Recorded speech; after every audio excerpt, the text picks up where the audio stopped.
అందరికీ నమస్కారం అండి. ఈరోజు మనం చేయబోయే రెసిపీ పొట్లకాయ అండి.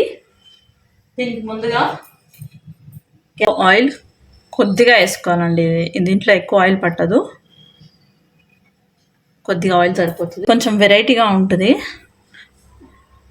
ఆవాలు, మెంతులు, జీలకర్ర, కరివేపాకు ఇదండి. సన్నగా కట్ చేసి పెట్టుకున్నాను నేను పొట్లకాయని. రెండు సగంగా కోసి లేతది అనమాట. దీంట్లో విత్తులు ఏమి లేవు నాకు. మీకుంటే కనుక తీసేయండి ఆ విత్తులు.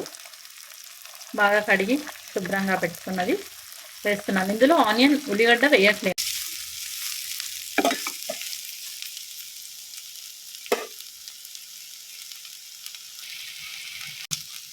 కొద్దిగా సాల్ట్ వేసానండి తొందరగా మగ్గడానికి. ఇప్పుడు ఒక స్పూన్ పసుపు వేస్తున్నా అండి. నేను ఇందులో ఏంటండి, కొందరు పాలు వేసి వండుతారండి. నేను ఇప్పుడు మీకు చూపించే విధానం వచ్చేసి పచ్చిమిరపకాయలు పేస్ట్ వేస్తానండి, నువ్వుల పొడి వేస్తానండి. చాలామంది కర్రీ తినడానికి ఇష్టపడరండి. మనకి ఇది సీజనల్గానే వస్తుంది. దీంట్లో మెడిసిన్ వాల్యూస్ బాగుంటాయండి. అంటే తింటే మనకి ఆరోగ్యానికి మంచి చేస్తుంది. సో మీకు ఎవరికైనా ఇంట్రెస్ట్ ఉంటే కనుక ఒకసారి ట్రై చేయండి, తిని చూడండి. అందుకని ఏం చేస్తారంటే ఎక్కువ పండించరు, ఎక్కువగా మార్కెట్లో దొరకదు. దొరికినప్పుడు ఈ సీజన్లో వస్తుంది. వచ్చినప్పుడు వండుకొని తిని చూడండి ఒకసారి. చాలా బాగుంటుంది. ఇది నీళ్ళు వేయను నేను, వాటర్ వేయను, డ్రైగా ఉంటుంది కర్రీ. అన్నంలో కలుపుకొని తిని చూస్తే సూపర్గా ఉంటుందండి. నేను ఎక్కువ ఆయిల్ అంటాను. ఈరోజు ఆయిల్ తక్కువగా వేసే వండి చూపిస్తున్నాను మీకు. అండ్ ఇందులో ఆనియన్ కూడా వేయలేదు. ఇంకోటి స్పెషాలిటీ ఏంటంటే పచ్చిమిరపకాయల పేస్ట్, నువ్వుల పొడి వేస్తానండి.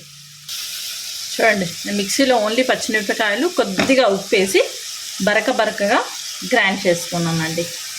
ఇప్పుడు ఇది వేసేస్తానండి. దీంతోపాటు అది కూడా మగ్గాలి, పచ్చివాసన పోవాలి కదా. పచ్చిమిరపకాయలు అండ్ ఇది ఏమంటారు పొట్లకాయ అండ్ పచ్చిమిరపకాయలు రెండు పచ్చివాసన పోయి మంచిగా గోలాలి కదా. ఇప్పుడే వేసేస్తున్నాను నేను.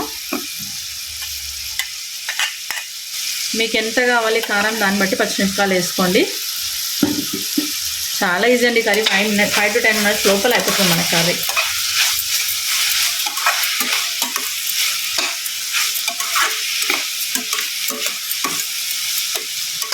కొద్దిసేపు మూత పెట్టి మగ్గించాలండి. నేను ఆల్రెడీ ఈ కర్రీలో మెంతులు వేసాను అండి. కాకపోతే నా దగ్గర మెంతం కూర ఉంది, కొద్దిగా మెంతం కూర వేస్తున్నాను. మీ దగ్గర ఉంటాయండి, లేకపోతే పర్వాలేదు. జస్ట్ ఉందని వేస్తున్నాను నేను. కుక్కర్ మూత అలా పెట్టానండి, మొత్తం ప్రెషర్ పోకుండా పెట్టట్లేను. సాల్ట్ నేను ఫస్టే కొద్దిగా వేసాను కదా మగ్గడానికి. పచ్చిమిరపకాయల పేస్ట్లో కొద్దిగా వేసాను, నాకు సరిపోతుంది. మీకు ఒకవేళ కావాలనుకుంటే వేసుకోవాలి మీరు. నాకైతే సరిపోతుంది. మిరపకాయ మగ్గుతుంది కదండి, ఇలాగే వదిలేసేయాలి. కొద్దిగా మూత పెట్టి మగ్గిస్తే తొందరగా మగ్గుతుంది. నాకు ఒకసారి ఏమైందంటే ఇలాగే కట్ చేసి పెట్టుకున్నానండి. ఫస్టే కట్ చేసి ఫ్రిడ్జ్లో పెట్టుకున్నాను. మా ఇంటికి చుట్టాలు వచ్చారు, మేము బయటికి వెళ్ళాము, సికింద్రాబాద్ వెళ్ళాము, షాపింగ్ కోసమని వెళ్ళాము వాళ్ళతో కలిసి. సో వెళ్ళిన తర్వాత షాపింగ్ అంటే మీకు తెలుసు కదండి, ఒక్కటి కొనడానికి వెళ్ళి ఒక 3-4 hours అక్కడే అయిపోయింది మనకి. లంచ్లో వండిన కర్రీస్ అన్నీ అయిపోయాయి. రాగానే గెస్ట్లకు పెట్టడానికి మళ్ళీ ఏం చేశానంటే పొట్లకాయ కట్ చేసి పెట్టింది, తొందరగా రైస్ పెట్టేసి దీన్ని ఈ విధంగా నేను ప్రిపేర్ చేశానండి. 5 to 7 minutesలో కర్రీ అయిపోయిందండి. వాళ్ళు ఎప్పుడు తినలేదంటండి, ఫస్ట్ టైం తిన్నారండి వాళ్ళు.